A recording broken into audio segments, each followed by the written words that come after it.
consumed two pieces of media in relatively close succession that really got me thinking about trauma and how it sort of materializes in my mind.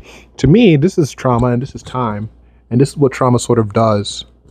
Sort of brings you back to that moment of time when you experience a trauma, regardless of how much time has passed. It's sort of like that phenomenon in How I Met Your Mother called vertigo. You know how, like, when you meet someone from your past, you sort of revert to how you were back when you met them. Like if you met a friend from high school, you sort of have you sort of revert to that personality that you sort of had back in high school, which isn't necessarily a tried and proven phenomenon, but it has enough reality that people can identify with it.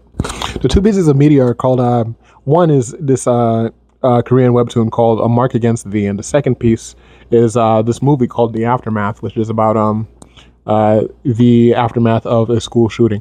I'm going to talk about the aftermath first. That's what I'm going to do. So it's exactly what you think would happen with a movie with that title and that synopsis. A girl goes to school. She gets caught in this horrifically unfortunate circumstance that is not her fault at all. And throughout the movie, you see her dealing with the reality of what she went through and the mental ramifications of going through something that horrific. She hurts the people around her. She sort of neglects the relationships that she's fostered. Her sister thinks that she hates her for some reason because she's sort of been closed off.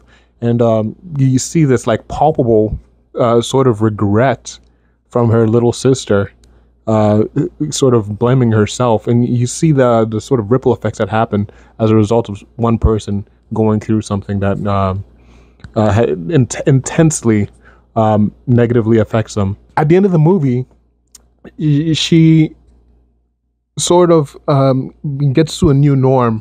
You see her feeling a little better. She's getting back into a sort of routine that would make her feel like life is something that she can participate in again. And then she gets a notification on her phone. It says that there was another mass shooting that happened. And then there was this long shot at the end of the movie that really stuck with me. At first, it looks like she has this solemn look on her face as though she's saying, oh, God, not another shooting. This is the reality of living in this country. This is what will continue to happen.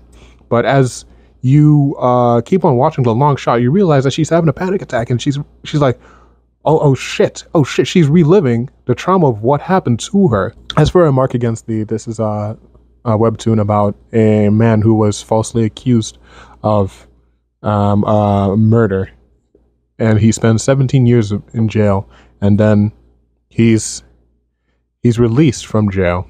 And as you can imagine, he's institutionalized.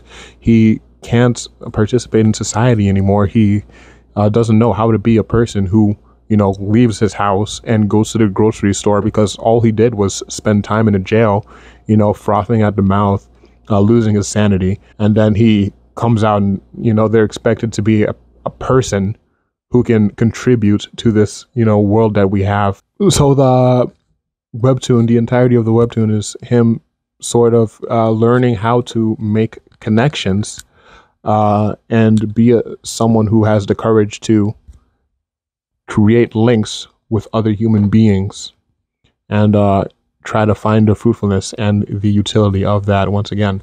And I'm just going to cut to the end of the story. Basically what happens is he finds fulfillment in his life again. He finds fulfillment through his friends and his family. And he sees that, there's no changing the past, but what you can do is sort of try to live in the present and make the most of it as you can. It's really gratifying. There's an immense sense of catharsis. And then he goes back to a familiar setting from the beginning of the webtoon. And then he turns around at the end, which is the final panel, or what should have been the final panel of the webtoon. And it is the most harrowing look on his face that you've ever seen. The protagonist of the webtoon, he just keeps on thinking like, when am I when am I going to get the justice that I deserve? And he keeps on looking, and he's like, when is it coming for me? Like, I've suffered. What have I done to, deserve all this suffering? And then we come back to that end panel of the webtoon, and he's turning around. Is he looking at the audience? Is he looking at God?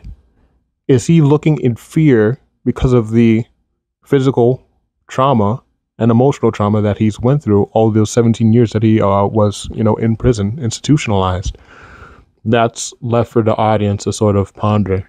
But the fact of the matter is, he was dealt a shitty hand, and he's still, even with the blessings that he gains after, getting out of prison, he'll still live with that unimaginable burden for years to come. It doesn't go away just because you have good people in your life all of a sudden. It doesn't automatically go away because you meditate. It doesn't automatically go away because you make connections and you get out of that shell. There's an epilogue for the webcomic that sort of portrays the converse of that idea. He has a conversation with one of his friends, and then the last panel, if I recall correctly, it's a panel of the protagonist smiling and laughing with the people that he loves and the people who love him. This is two sides of the coin. One where he's happy, and then the trauma comes back to revisit him, and then the epilogue chapter where he's talking about this trauma that he has, and then he lives in the moment. That is the battle of trauma, battling those two sort of impulses within you. There's no unmaking it happen, but you can make sure that it doesn't detrimentally affect you in the present. And it takes time. It takes a long time in some cases, but it's worth it.